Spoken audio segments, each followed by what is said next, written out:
Lokasi Jembatan Merah Putih JMP di Ambon pada pukul 8 Minggu 22 Mei 2022 pagi ditutup hingga 3 jam ke depan. Penutupan lokasi JMP ini dalam rangka kegiatan makan papeda dan ikan kuah terbanyak dan terpanjang guna memecahkan rekor muri yang diadakan Kodam 16 Patimura Ambon. Masyarakat terlihat sejak pagi membanjiri lokasi JMP guna ikut serta berpartisipasi untuk makan papeda dan ikan kuah itu.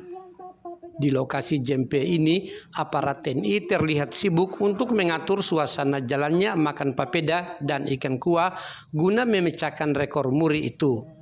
Dari Ambon, Maluku, Amar Muhammad, Maluku News.